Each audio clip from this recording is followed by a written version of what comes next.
Hello, everybody, and good day.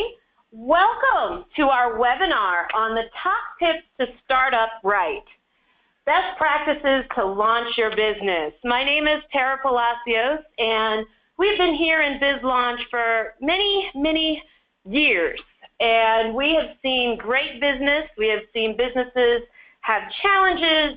We've seen all kinds of things that have gone on in the marketplace that has happened to small businesses. And we thought we had the great idea to share with you today some of the things that we've seen and noticed that really can make a difference between an extremely successful business and a business that struggles all the way to a business that fails. So I'm so glad that you could join us for this hour during your lunchtime to spend with us as we reveal what those top tips are to launch your business.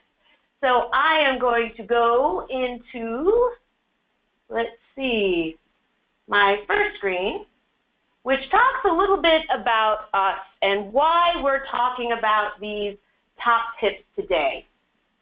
A little bit about us.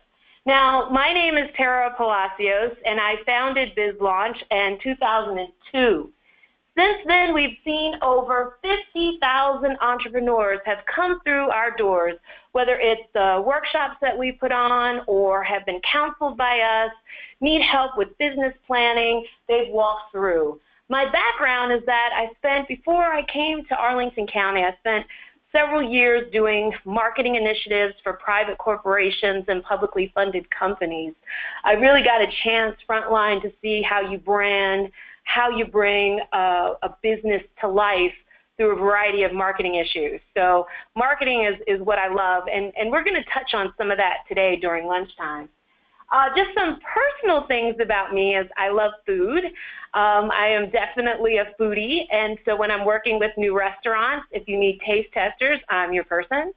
Also love books, and I love shopping local. So anytime a new business starts up, we're really here to make sure that we support the businesses that come into our community. And one of the things that I definitely want to say is we don't go away. We are a resource for you, whether it's putting on webinars such as this top tips on launching your business to actually looking at your planning, looking at your branding, in any way that we can help whatsoever. And you can definitely stay in touch with us on our Twitter feeds, AED BizLaunch, or Tara Palacios, and my colleague Lourdes Morales is here too. We tweet voraciously, and we try to share and communicate information as much as possible. And we really appreciate you joining us for lunch today. One of the things about how to really enjoy today's webinar, just so you know, everybody is in listen-only mode for the entirety of the webinar. We will answer questions at the very end through Q&A. My wonderful, amazing colleague, Janine Finch, is on the line, and she's going to moderate that session. So as we go through, if you have questions, feel free to put them in the chat window, and we will definitely take note of it and answer it at the end because we're going to go through a lot of information. We are also recording the session, so you will have it available to you on our BizLaunch website no later than Friday. If you can tell, I've actually shared the PowerPoint slides with you all. So if you look under handouts, you'll be able to click along with us if you like. And you'll also have hyperlinks to various information as well in the presentation. And also, if you want to follow up on any of these topics, feel free to reach out to us at 703-228-0808 or by calling us to make an appointment or hitting us up on social media. And thank you so much. So a little bit about why. Why do we do these top tips? And I'm here to tell you the reason we've done it is after 2 decades, almost 2 decades of putting on workshops and working with entrepreneurs that are in this space, we realized that we've seen a lot of best practices. We really know what works and what doesn't work. And I was speaking with my colleague Lourdes about this over the summer and thought, you know, it would be great if we could share this information with other people that are interested in starting a business. What are some of the pitfalls? What are some of the areas to watch out? What are some of the really positive things that we can share with you before you begin your endeavor in launching your business? And this is how this program came into being. Which leads us to today's agenda. And this is almost the answers to the questions. I hope you stay with us the entire webinar. But planning, policy regulations, capital, marketing, and knowing that there are resources available to you, those are our top tips. We're going to go into detail, but if you fail on any of these areas, it really is a challenge to have a successful business. This is what we see time in and time again. And my whole philosophy in this is if you can start out right and know what things that you have to be aware of, you can prevent them from happening. And with knowledge, it's power, and the power and ability to be able to have your business grow year over year, not to say to make it easy, but to do it in such a way where you've minimized your risk of exposure and you understand the marketplace at any given time, at any snapshot in time. And so these are the areas that I've identified that I feel are extremely, extremely important in order to be successful. And then, of course, at the very end, it wouldn't be a webinar or wouldn't be a conference or event if we didn't take your questions. So definitely we want this to be interactive, and if you have questions, definitely put it in that chat window.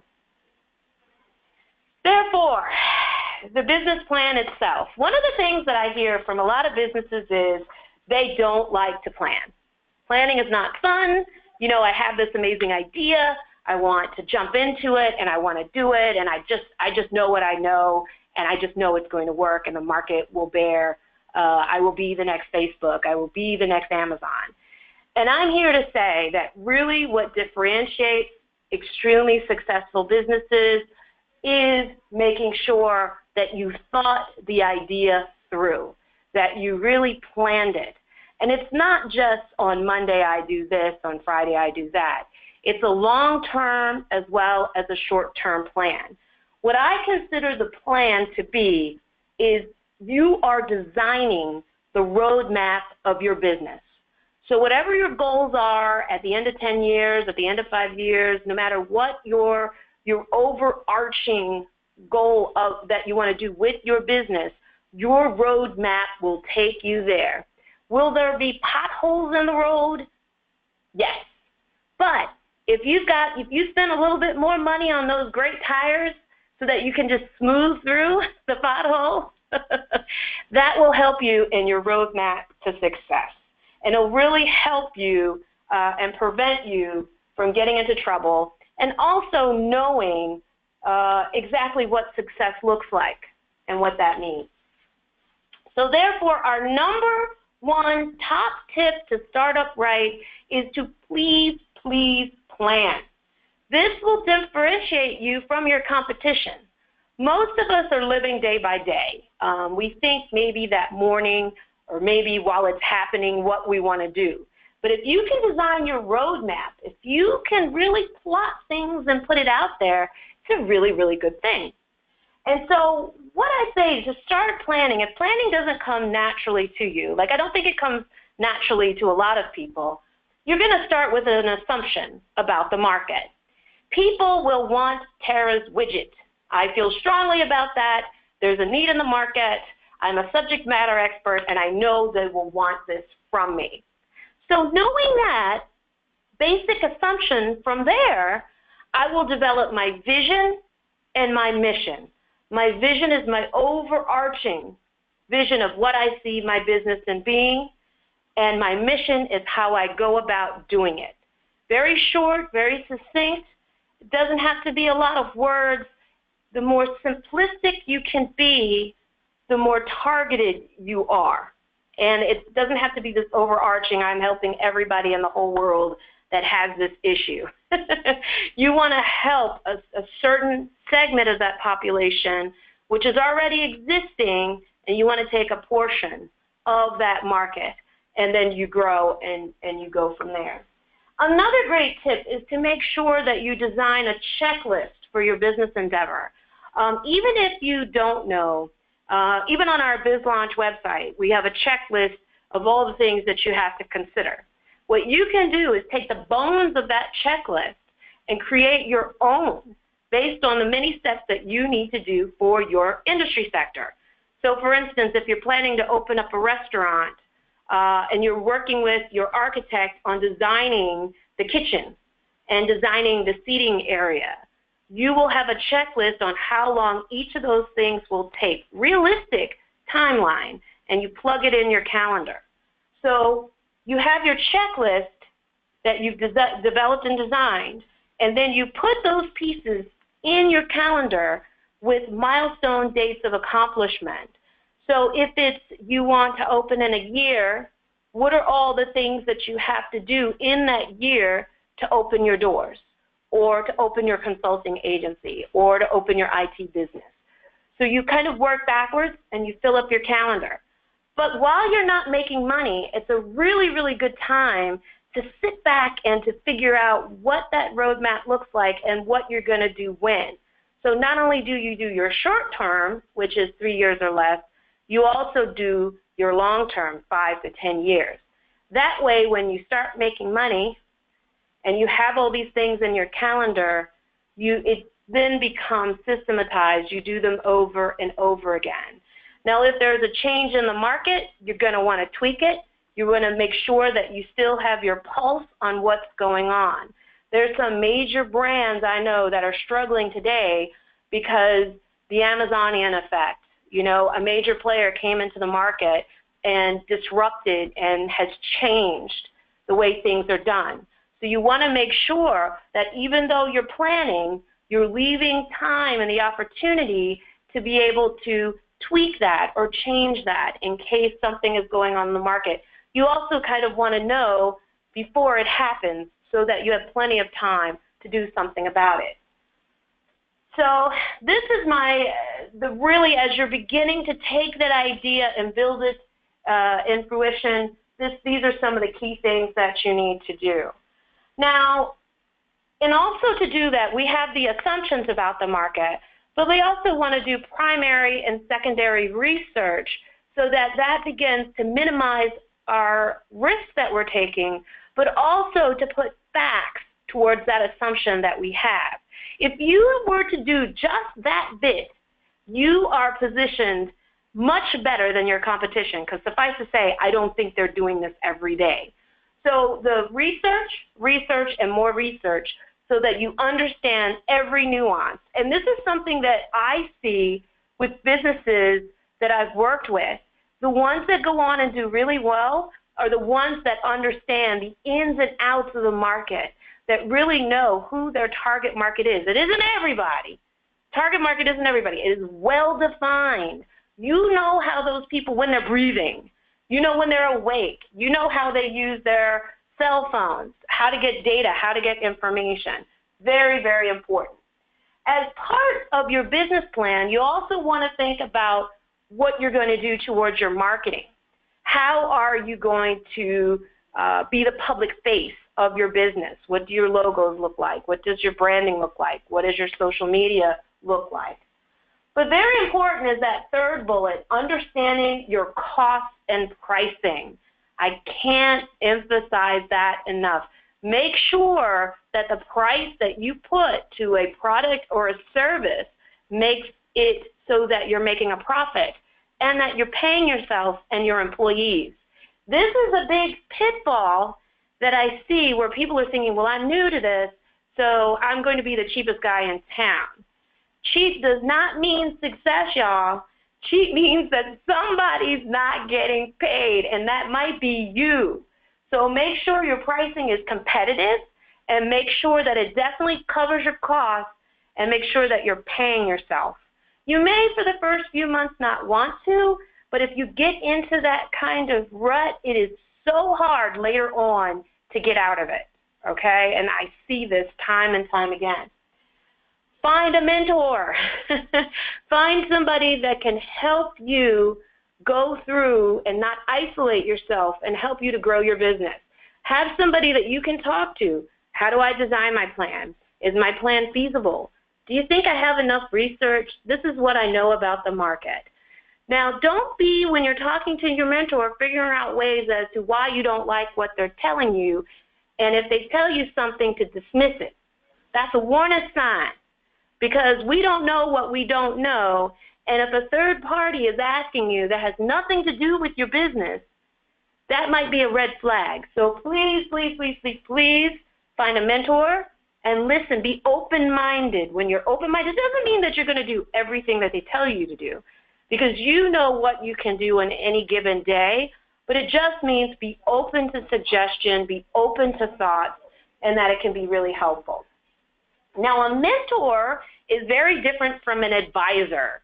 An advisor, for me, is somebody that is a subject matter expert in your field, who's well-known, well-beloved, and would be willing to sit down with you for coffee 4 times a year, share best practices that are unique to that industry sector, and really will be able to help you to take your business. Has a list of folks that could really help you advance your business. My philosophy in working with mentors and working with advisors is it doesn't hurt to ask. When you're building a business, your business reputation is defined by the quality of people that surround what you do. So my thing is, go for the top. You know, that's the saying, you know, shoot for the stars. You'll land somewhere up in space. You'll land up there, even if it's not quite where you want to be, but you'll have somebody that's on your team that can give you priceless information. That type of research, when you're talking to people that are in the industry, is priceless. And best of all, most times it's free. They want to be able to share their wisdom. They lived it. They did that. Even if you have to look at somebody that might be on the West Coast versus the East Coast, definitely reach out for the advisor. I can't begin to stress that enough. And then these are some of the realistic kinds of things that I want you all to keep in mind as part of the planning process. And I'm not going to go into all the nuggets. We have another webinar next month that'll talk about the business planning portion of it all. So what I say to you is keep in mind that from your idea to implementation can be 1 to 2 years, okay? If you add in needing to get a commercial space, it could go up to 3 years. Reason being is when you're paying on a lease, you want to make sure that your customers can reach you. You want to make sure that there's parking. Do you want to be located near mass transit? What does that look like? And if you settle for less, a little off the beaten path, around the way, across the corner, you're going to have to throw marketing dollars so that people know how to find you. If you're in a place where there's no parking and people can't find you, they may love you, but they're not going to go all that way. They don't love you that much where they're going to risk towing or other things. So make sure that as you're building and designing your planning, you're giving yourself enough time. That isn't to say I have worked with businesses that have done this in a condensed amount of time. They've done this in 6 to 8 months, but it's because they quit their job and they're going to do this full time. Do I recommend quitting your job and doing this full time if you don't have a feasible business idea and it's the first time you're doing it? No, I do not. Don't quit your job until you're ready. You're absolutely ready and the lights are on. You want to have as much cash on hand, and we'll talk a bit about that. But just making sure that whatever you do, you really got it together and the timing is right. If you don't understand the market, and I think this makes the difference between folks who rush in and folks who really plot very methodically what they're doing, is that it's high risk to jump in feet first and not to plan. If you can minimize that risk, your opportunity to succeeding or excelling is all that much more.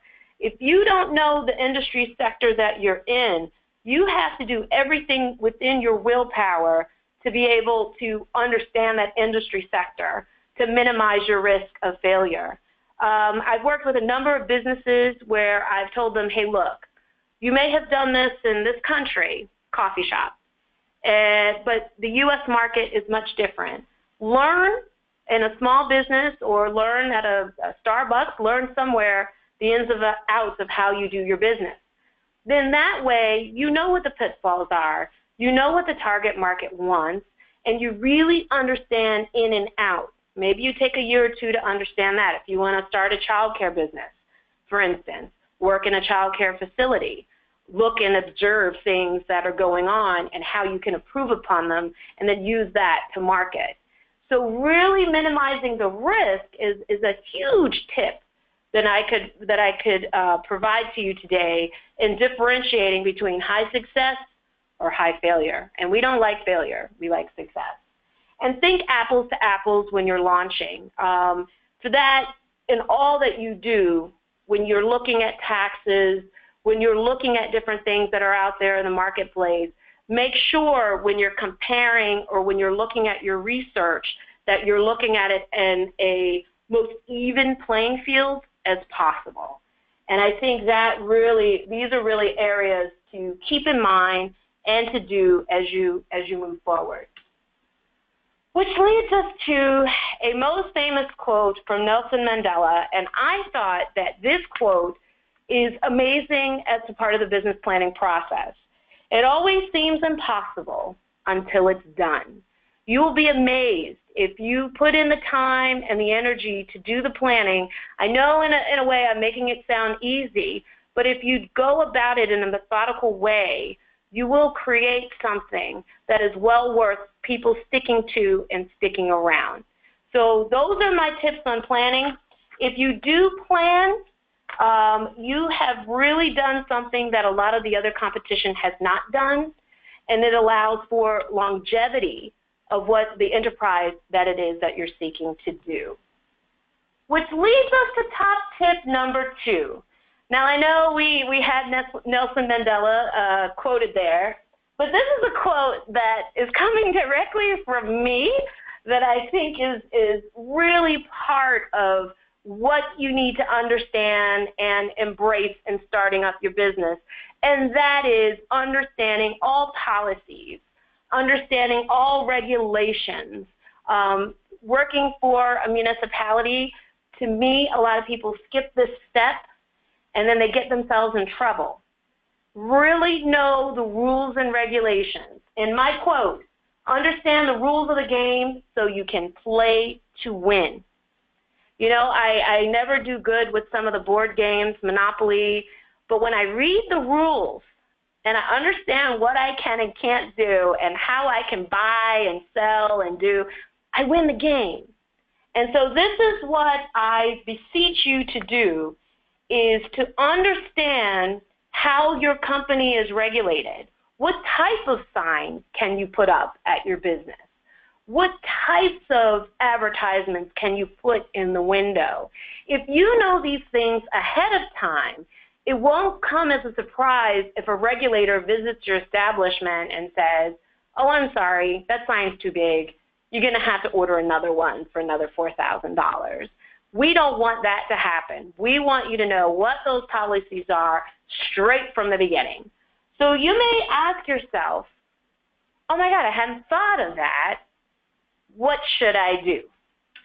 I say what you need to do is ask yourself the following questions, and to work with a service provider or mentor or us to make sure that you know completely, no matter what area you're from, whether you're in New York City, whether you're in Los Angeles, what are those regulations on the federal, state, and local levels that could impact you doing what you want to do. Now, I will say policy and regulation should also be part of your planning process, and that the planning process really is for you, but it's also for people that want to do business with you.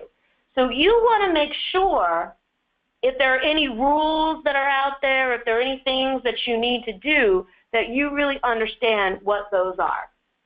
If you're hiring people to work for you, are they part-time staff? Are they full-time staff? There are employer rules that you must adhere to that if you do not, it could cost you money. And we never want to pay for things that if we did it right in the first place, we wouldn't have had to lose money on that. So make sure you understand the difference between hiring an independent contractor and employee. The IRS is really big on that. Also understand what type of employee insurance that you need to have. If you need to lay people off, what kind of unemployment insurance do you need to have? And usually this is also regulated by the particular industry that you're in. And usually your states define exactly what needs to be regulated and when you do what and when, okay? So making sure you understand that. If you're doing anything, the very last bullet, if you're doing anything in the public space, meaning driving cars, meaning child care, doing anything in a public space, more than likely there are local policies and ordinances, and there's state policies. So I have a lot of people that want to start shuttle services or that want to be the next Uber. You need to work with the DMV in your Department of Motor Vehicles in your community. Usually that's run through the state. Then there are also local regulations about driving and using cars. So as long as you're fully aware of what you can do, what you can't do, then that will actually help you as you plan. You don't want to have a car on the road, for instance, and not have the proper certifications or paperwork in order for you to do that. That's also in the healthcare field. It's also child care. Anytime you're touching the public, more than likely you're going to be regulated in some way. If you're a restaurant and you have food, definitely the health department will want to be involved in that. So really looking through and doing the research when it comes to how is my industry regulated. Then a very big juicy one is where will your business be located? Local jurisdictions really will say where food trucks can be. They will say where restaurants, catering businesses, where childcare can be. So where your business is located will be extremely important. If you're looking into doing a co-working space, you know, what kind of, I would still need to get a certificate of occupancy on the local level. Will zoning allow me to be in this particular location? Signage is also heavily regulated locally. There are jurisdictions where they don't want neon signs in a corridor because it's too distracting for drivers. Some of the things that you can do when it comes to signage is definitely meet with your local folks that oversee the signage rules and regulations. Meet with them prior to ordering a sign. Once you order it, you're like, okay, I've paid X amount of dollars for it, it's going up. Well, what will happen is if it's not legal, then you're fined, and you're fined back from the day that you originally ordered that sign. So really understanding what that means. ADA compliance, making sure that doors are wide enough for people that need handicap accessibility, making sure that doors open the right way, the sprinkler systems are in. Usually one of the biggest things when people are building out, whether it's office space or retail space, is fire. Fire code is the biggest issue that people have. If it's related to food, it's how is the hood? How is the air circulated so that it's not chemicals or smells or food are just in the restaurant, not seeping into other areas. So when you're looking at a space and you're working with a broker, make sure, whether it's a commercial space or whether it's a retail space, that you've really thought that through. What type of business formation will you take? That has tax implications. So if you're a sole proprietor, if you're an LLC, if you're incorporated, you know, we get that question a lot, like which formation should I be? And usually I tell people I am not an accountant, I'm not a tax attorney, but I would talk to one because they know and they will have talked to you about what your goals are, how much you're grossing, how much cash you have on hand. All of these types of things will predicate which formation you'll be.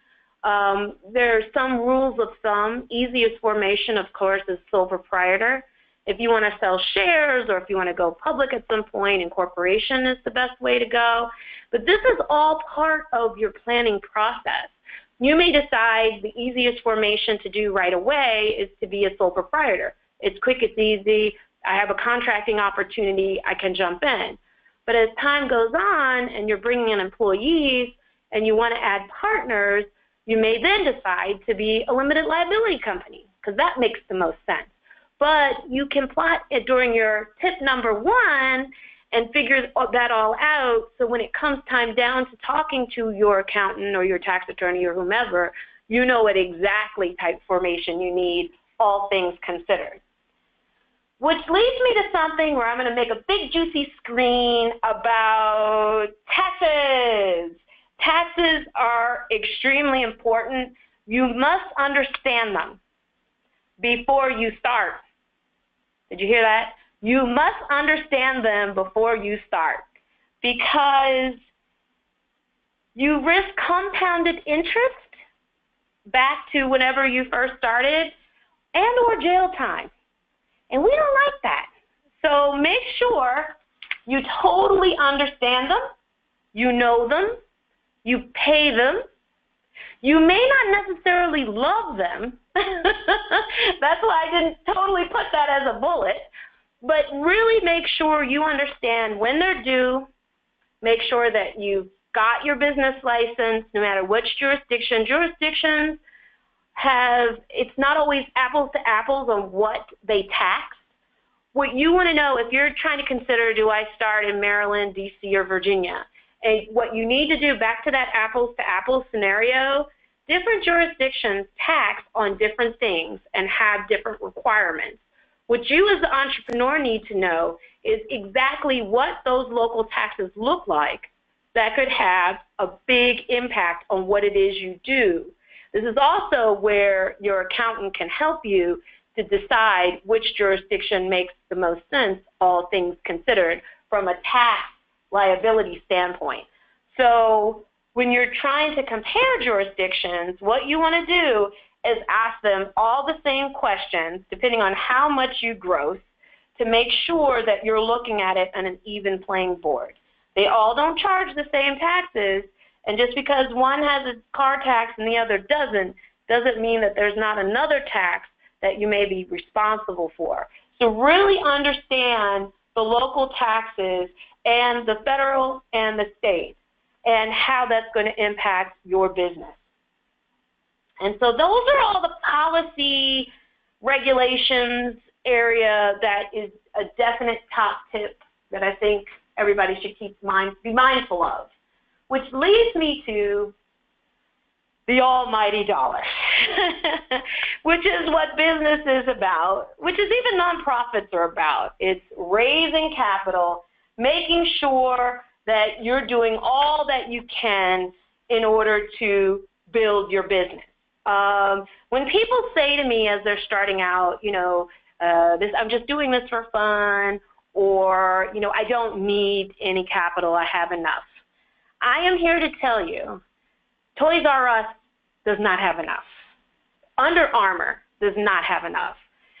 Toys R Us just announced that they are filing bankruptcy and need to restructure.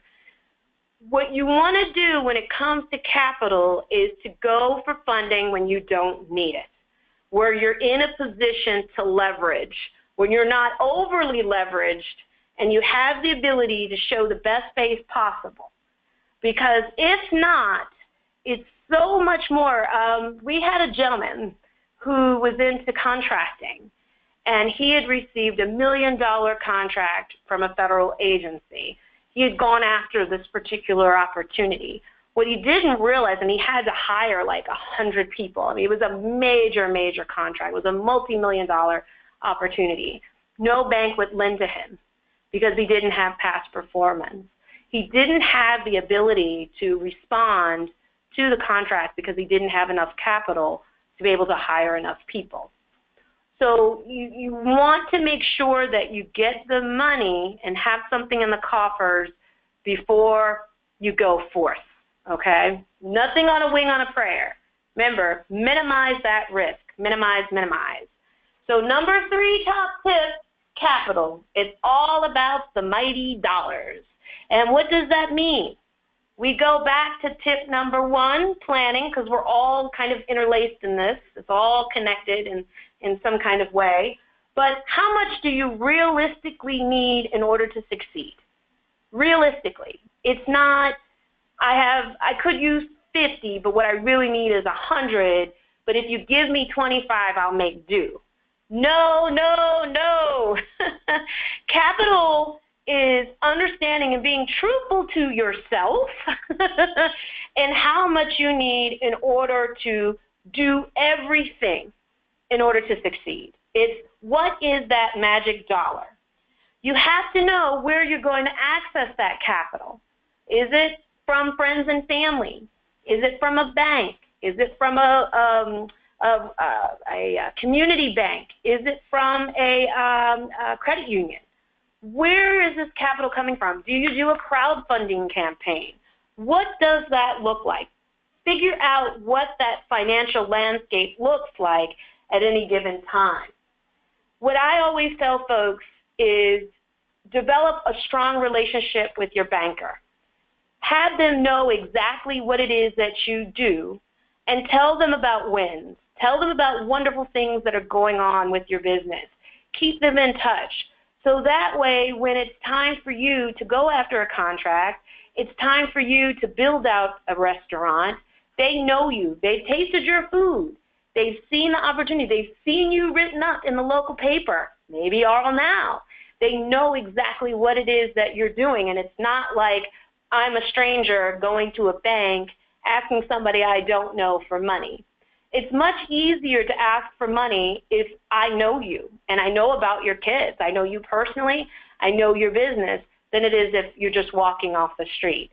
So I've had some very successful businesses here in Arlington that fed bankers with the end result that they wanted them to help them with their build out. They fed the bankers for 2 years, periodically, not every day. You're not going to, hey, come on down. Don't forget to come down and try some of my pizza. You know, and then you make it really good, you know, have really great cookies, that kind of thing, and have them come down. I would also establish all your banking accounts before you start depositing, get all that. All things considered equal. Find out who's the top lender for small businesses. SBA provides that list monthly. Find out who's really, you know, doing what they say, not just saying what they do, right? And then establish as much credit as possible in the name of the business. So that way the business stands alone and is starting to acquire its own credit, separate from your personal assets and your personal interests. So this, I'm going to leave this up here. Let's just let this settle in for a minute, because it is really, I think the difference between folks that do well are folks that keep these things in mind each and every day. Where is the capital going to come from in order for me to do X? And one of the things that I find a lot that we've seen in the last almost 20 years is that people feel like they're doing really, really well with this one endeavor. They're kicking butt. They're getting written up. They're on the local TV shows. They're doing amazingly well. And so they open up a second location and the third location. But just keep in mind that once you start doing more, you're spreading your talent thin. Unless you have people that can manage those second and third locations, it's much harder. You feel the pressure to do that. But a great example to me is our friends from Five Guys. I mean, they waited 25 years, local Arlington business waited 25 years before they started franchising. And then when that opportunity came, they were able to do it really, really well. They were able to execute, and because they had a proven business plan. So don't feel like you have to immediately stretch. Relish what you're doing, sit back and enjoy, and then move forward. Okay, yes, that is an angry dog. That is an angry dog looking at you. Why is the angry dog looking at you? Because if you don't have enough money to do what it is that you're doing, don't do it. If you need $50,000 and you've done your planning and it says $50,000 is what you need to do in order to undertake this business, don't settle for less. What I would recommend is to retweak it, re-look at it, re-image it, reimagine it, make it so that it fits within the budget. If it doesn't fit in the budget, this is where people fail. You know, it's the wing and the prayer. And you can't run a business on a wing and a prayer. People won't invest in businesses that are on a wing and a prayer. Be really realistic. Life happens. Make sure you establish that rainy fund. And please just don't do it. Don't do it. Make sure you have the capital that's there. Okay? And then also to make sure time and time again that you have the service, that you have high-quality service and high-quality product at any given time. Now, you may ask, how do I establish that rainy day fund? What do I do? And I'm going to read this. You know, gain access to capital even if you don't plan to use it. You never know when an opportunity will arise that needs funding. And so how best to do it? I think bullet number 2, I should have moved that up, line of credit. I'm a firm believer in line of credit. I was in banking for a time. And the cool thing about a line of credit for the business is it sits there. And you don't draw from it until you need to use it. There's typically no prepayment penalties. And you have a consistent line of money that you can tap into at any given time. You know, and so there it is. And if you need to hire somebody, if you have an opportunity to be at a conference, if you're going to a particular place, you can do so. If that funding isn't there, then you start to get very reactive and you're like, oh my God, I need this money, there's this opportunity, you know. If you draw from it if you need it and you pay it back. Credit cards are another way. I don't like this way necessarily. Some good debt is great debt, and you're starting to establish as long as it doesn't get too crazy where you're not able to pay back. I say do it, but don't let it sit there. When you let it sit there, that's when the interests and things and it starts to get away from you, which leads me to please be aware of credit predators. I've seen a number of our amazing clients that get caught up with a fast, quick deal that sounds great.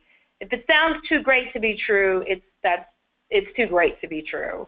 So please be very careful because sometimes it becomes you owe more money than what you originally asked for because of the terms and the obligations that you sign. So also with banking, make sure that you show the contract, you show it to your accountant, your CPA, that you have a very credible accountant CPA that understands your industry sector, because there are sharks out there as well who are CPAs and accountants. I'm telling y'all, we've seen everything. So you want to be really careful. Get referrals from people. Make sure that you talk to former clients of some of these providers to make sure that they say what they say they're going to do, and that they have your best interests at heart. People will be your friend when you have money. They will disappear as soon as you lose it. So you want to surround yourself by key people that really will look out for your best interests. And also investments. You can look for investors or people that want to invest into your business for a certain percentage. Same goes true. Get everything in writing. Make sure it's the terms that you want. Make sure that it's beneficial to you. But it could be that someone invests and believes in what you're doing, and they'll help you with that. Which leads me to a very, very important slide, getting paid. Getting paid is very, very, very important. Develop a realistic payment system that works well for your business and industry sector. There is good faith, pay me when you're ready or pay me when you will, but that could be a year, 2 years later, and you may not ever get the payment. Get everything in writing, whatever those terms are. If it's net 60 days, if it's net 30 days, net 15, net 1. Make sure it's in writing. There are gentlemen's agreements, and some of that could possibly stand up in court, but it's always best to get everything in writing. And let me say this, Judge Judy is one of the most popular judges on the TV world syndicate, but it's because people don't get things in writing. And I think that's why she's so popular, because then she's going to decide what happens. Don't let that be you. Think Judge Judy Get everything in writing, invoice promptly. I think in these days and times also having a variety of different means of payment, credit cards, banks can also set up immediate, so if you're invoicing somebody, it'll go directly into your checking account. Look at all the different options when you're looking at banks to make sure that you're getting the most favorable terms, but also the most favorable products that can help you with this part. Getting paid is very, very important. Also, one thing of note that I implore you is whoever is on the account that can sign checks and that can access money, make sure that you trust them. We've had businesses where there were partnerships and one partner decides one day, this is how much I want to take out and I want to leave the business. And because there are both signers on the checking accounts, one absconded with the entire account and left the other partner with all the bills. Please do not let that be you. Whoever is signing checks has to have the fiduciary responsibility that goes back to rules and policies that you set up as you started your business plan. That's very, very important, who is on the checks. Also, a rule of thumb. Keep in mind that if you fail in your business, you're still responsible. You cannot bankrupt away a lease. That's very important. Let me repeat it. You cannot bankrupt a lease. If you sign the lease, you are obligated for the full term. And you might be able to negotiate, but once you've signed it, you've agreed to whatever is in that contract. So make sure you have an attorney or have an accountant look at it, or have a broker or someone you trust look at it that is knowledgeable in that area. Loans, contractual obligations, things you sign to, take it very, very seriously, because if anything were to go wrong and you need to close the business, you need to relocate, something happens, you want to make sure that you're able to pay your creditors and have everything in good standing. Okay, so that's our top 3 tips. Top 4 is something that I love, and I told you all at the beginning I'm a marketing person. It's marketing. It's what you present to the public. It's a consistent message. When people see your logo, it evinces a feeling. When people see your branding, they know who you are. It's not one image one day and another image another day. It is what it is. You've developed and designed. You've done focus groups with people. They understand what it is that you're trying to do. And it also is about the relationships that you develop with your customer, with the people that you're teaming and partnering with, and with the people that you do business with. So marketing is very, very, very important. Everything is marketing. We market every day. We do it, it's very unconscious, it's very subtle, but when you meet me or you hear me speaking or I see you on the street, that's marketing. You hand me your business card. I look at your business card. It's what you leave me with. It's what I see on social media, what you tweet out, what you put on LinkedIn, what's on your Facebook page. So be very, very cognizant, because it really is, as a new business or as a startup, it's the first messaging that you're presenting to the world about what it is that you're planning to do. It really identifies your customer base. Maybe all of your customers are storefront customers. Maybe they're online. How old they are depends on how they access information. Most people are buying things on smartphones. They're on the elevator. They're on the train. Hey, I really needed to buy that coat today. Or, hey, I need to hire a website developer. Let me do a Google search. A lot of transactions are done online. Are you there? Where are your customers? And doing research, you have to do primary as well as secondary. So you can do your library research, but don't forget to also talk to your customers. You'd be amazed. They want to help you. They want to shop local. They want to work with local businesses. They really want you to do well, which I didn't put this on the slide, but remember that once you start your business, you are a leader in the community. People really look up to you because you took that leap to start. They admire you. And so people want you to do well. Maybe your competitors, not so much so, but your target market, your customers, the people out in the community do. So if you come, have that consistent message. Don't do too much. Don't put too much in the kitchen sink in there. Be very, very, Be very strategic on the information that you share and how you share it and what you do. Branding is also important. When you think of the name of a company, when you think Amazon, it evokes a feeling. When you think Target, it evokes a feeling. With your brand, you want to be able to evoke a feeling. If it's not evoking a feeling, then people are going to be like, why am I doing business? Like, I want to feel a certain way when I see this image, or I want to feel a certain way when I'm with this business. And so branding really means that everything has to be consistent at all times. You can't have colors that are blue and yellow, and then all of a sudden they're polka dotted another day. Or you have you're using multiple images.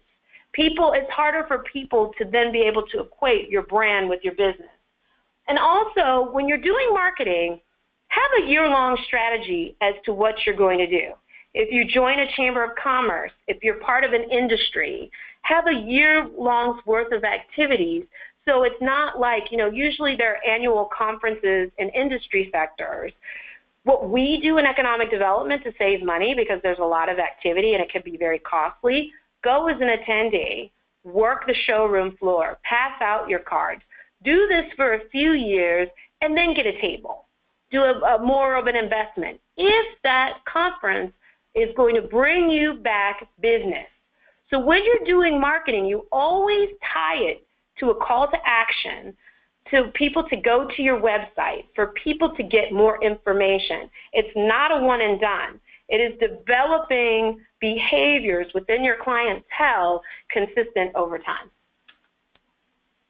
Let me just say this, and I've got the balloons on the image. Marketing is fun. It's fun because you're talking about what it is that you feel love and that you feel passionate about that you're doing. Go where your customers are. Being happy and it being fun is contagious. If I'm mad or got out on the wrong side of the bed, I'm not going to go out to that networking event. I'm going to wait till I can put my best foot forward and meet and engage with people. Because if I'm flat and dull and I'm talking about my business, it's much different if I'm happy and excited and willing to share with you what it is that I want to do. Always bring your A game because people will remember. One of the biggest things, I was in sales for a time, think benefits of what it is that you do versus the features. People don't care, if you say, my business offers wah, wah, wah. It almost gets like, peanuts with the teachers, wah, wah, wah. What are the benefits? If you do business with me, I can save you money. Time is of the essence. Your concerns are getting your kids out to school on time, giving you more free time to then spend with family. What are some of the benefits of what it is that you're doing that will resonate with your customers? The features are important to you, but not necessarily at the end of the day to your clientele. So making that distinction when you're building your website, please keep in mind the people that are going to be reading it. It's not for you, it's for your customers. So it has to be in the tone where you're educating them in a very succinct and distinct way as to what it is that you want them to do. I think I beat a dead horse with the consistent messaging, but I'll say it again, consistent messaging. Please don't do discounts. I feel very strongly about that. Why are you discounting something that you've priced out where you know exactly how much the pricing structure should be?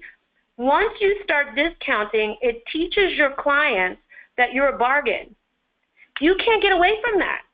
Because then, if you go back to your regular prices, where's my bargain?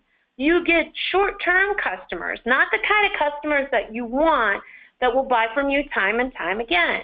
If you're saying that $200 is how much your service is per hour, stick with that $200. Don't give birthday discounts. Don't do all this stuff.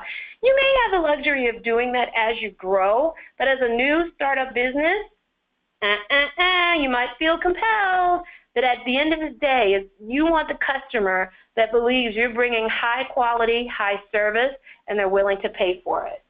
And make sure that you get featured everywhere. Become the subject matter expert in a particular topic. Get featured in a local blog. Get featured on the local TV. Because, like I said before, people look at entrepreneurs as leaders of a community. You will be really looked upon to set the stage for whatever it is that you're trying to do. Okay, some more marketing do's. Budget your activity. I briefly touched on that. If you're doing becoming a chamber member, just don't go to one event a year. Make sure that you budget marketing dollars to go to the events that make the most sense, where you're getting a return on investment. Make sure that you analyze what that return on investment is. If I go to a Chamber of Commerce event, how many new customers do I get from that? If I'm doing print advertising, have a way to track that information to know, is it driving customers to you? You have to do a campaign. People need to be touched 6 times with advertising before they realize who you are and what you are. So make sure that you've given enough time to make sure if something isn't feasible or not. Go where your customers are. Free is good, but be strategic with your dollars. Your time is money. Also, social media is a must. You have to be there. This is how you brand yourself. This is how you get credibility, whether it's blogging, writing about a topic, putting up YouTube tutorials, but have in them a call to action for your clients, for your customers to do something. Just don't do it to do it. Have them do an activity. Go back to your website, sign up for a class, sign up for more information. But remember, you don't have to give things away. Which leads me to something that really makes me happy. And I get happy feet talking about free resources. I get really happy feet talking about happy resources. And it's the only picture that's in color, because free is a good 4-letter word. Now, what does that mean to you? What that means to you, first of all, is to reach out and touch someone. We all know those Bell ads about, picking up the phone. Maybe not everybody has an old phone like that, like they used to. But what I say is don't isolate yourself. Make sure that you're in constant communication with others, whether it's your mentor, your advisor, or any of these free resources that I'm going to talk to you about. Now, I put for top tip number 5, mentorship as well as technical assistance. A lot of that is available for free, and it really is, bar none, great information that you can have. BizLaunch offers technical assistance, and we work very closely with SCORE. SCORE is an agency where very successful entrepreneurs and business owners, CFOs, CTOs of top companies want to give of themselves, give back, so they can mentor and meet with you one-on-one for free. I think we have in Arlington some amazing mentors through our BizLaunch program, and definitely recommend utilizing that service. The SBA, the U.S. Small Business Administration, has a ton of amazing opportunities where you can go online, where there are business plan templates, where there's certifications, where there's all kinds of things. And the SBA funds a lot of these nonprofit organizations to work with small businesses, because small businesses are a backbone. If we can have strong small businesses in our community, it makes for a stronger community. Arlington Public Library offers several free resources for you to do that research, your market research. All of it's for free. You just need an Arlington County Library card to access it. Mason Enterprise Center here has a variety of different programs, from the SBD, the Small Business Development Centers, an International Trade Office. They have Virginia Procurement Technical Assistance Program. They run a great shop with some amazing, talented folks that can help you depending on what it is that you're seeking to do. That's all free. The Virginia Department of Small Business and Supplier Diversity on the state level is an amazing free resource. If you're interested in doing business with the Commonwealth, they will sit down with you, make sure you have the right paperwork, make sure you understand what you need to do. in order to do business with the state, as well as with Arlington County. We're part of EVA programs. As well as one of our friends in Springfield, Community Business Partnership. They also house a variety of financial programs, the SBDC, Small Business Development Center, the Women's Business Center of Northern Virginia. These are just a smattering of some of my favorite free resources that are available to you in Northern Virginia, in the region, that can really help you to take your business to that next level. So if you come across a roadblock as you're doing your planning, if you realize that you need some help in understanding the financing landscape, these organizations are here to help you for free. Now, if you're looking for financial assistance that provides a technical slant to it, I definitely recommend Enterprise Development Group, Latino Economic Development Corporation, as well as WACIF. They're microlenders, so they can lend up to $50,000, but also provide you technical assistance in order to receive the funding or the microloan. Great organizations that are in the region. Also consider community banks as well as credit unions. What I like about the credit unions is that they're nonprofit organizations. They don't charge the same interest rates as regular banks do, and their mission really is to help, to be a community portal to what it is that you need to do, whether you're a business or whether you're a citizen. So I definitely say these are some great free financial resources to check out. Some things that may cost you money but are discounted: Arlington Bar Association, if you need legal help, the first time you meet with them, it's $50. I always tell people, bring lots of questions. If you decide that you like the attorney, you can stick with them. Also, there are industry associations, membership organizations that make sense. Many times they can offer different types of insurances at a rebate because they're doing it collectively versus independently. Like, so you may be able to get a better rate for employee insurance, health insurance, those types of things. Serve as a subject matter expert. That is a great marketing tool. It's a priceless resource that gets you out there in the community, and also making sure that you design a social media strategy. I'm cognizant of the time. I know we're coming up on the hour, but things I would pay for and that should not be free: your attorney, your accountant. Anytime you're signing anything, you want to have somebody review it. You can create the template and then have the attorney make sure that it has everything that you need that looks out for your interests. Also, branding tools. You may, if you're not a subject matter expert on Facebook and you want to design advertising, you might decide to hire somebody that's in that space that's doing an amazing job. Or also you may want to pay for somebody to design the website, because your website is your calling card to do business nowadays. So if you want it to look professional, you may want to pay some fees for it. Now, there are Weebly and other applications that are free that you can use, but once you get to a certain point, you may want to pay for that.